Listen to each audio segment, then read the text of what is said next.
So how's the investigation going here in Paris? Well, across the border in neighbouring Belgium, police there have, in coordination with the French, made a series of arrests during searches in a district of the capital, Brussels, following the attacks here. And a Greek minister has said that the holder of a Syrian passport that was found near the body of one of the gunmen who died last night passed through Greece earlier in October to get into Western Europe and advance through here into Paris. And a short time ago, the Greek government followed that up. Greek government sources saying they believe there may have been a second of the bombers who had been through Greece to get into Western Europe. Well, let's talk about borders now with a good man to chat to on the subject, Tony Smith, former Director General of UK Border Force. He's now a consultant on the whole question of global border control. He joins me from our central London studio.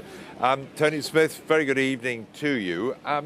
Your first thoughts on what happened here and the fact that it appears that a number of the bombers, judging by the snippets of information we've got so far, have managed to get in from the Middle East, perhaps through Greece, and transited through Western Europe to get to Paris here and carry out these attacks. Yeah, very unusual and very worrying, actually, that this information has emerged. What we've been expecting, really, in terms of security, have been either lone wolf attacks by a single one-off gunman like the Tunisia event, or homegrown terrorists, people who've been radicalised within the border and then, travelling off to Syria, perhaps to join the Islamic State and then come back again, where UK government has taken powers to enable us to seize passports, for example, to stop people doing that. But as you say, the complexion of this group, now, news breaking that a couple of them were potentially fingerprinted on the Greek islands as migrants, newly arrived asylum seekers, another potential Egyptian passport holder. A couple or two or three people been found to have been living in Belgium, suggests that there have been some breaches of both the external EU border. Of course, there aren't any internal borders at the moment in Europe, and so this is a very worrying development. I mean, it does remind us that the Schengen Agreement has made it almost impossible to police borders within the European Union, doesn't it?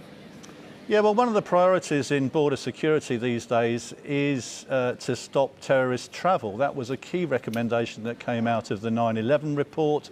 Lots of work's been done. There's been a UN security resolution passed, agreed by all members of the Security Council, that their border agency will do everything they can to stop terrorists crossing borders, because this is a key tactic for them.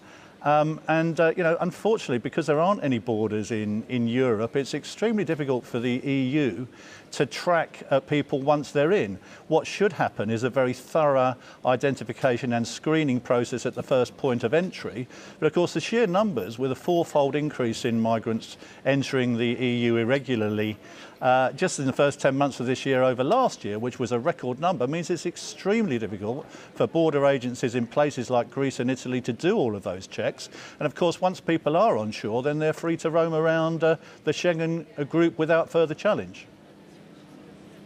And is there much the French government or any others can do about it?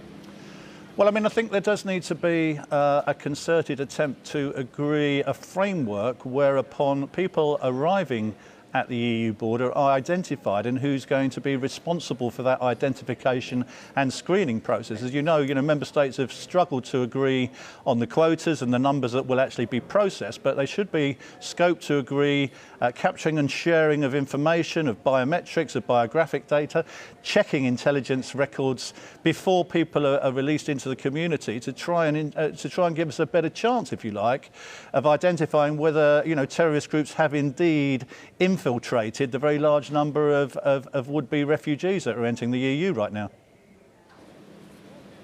Tony Smith, former DG of the UK Border Force, thank you very much for your expertise on the subject.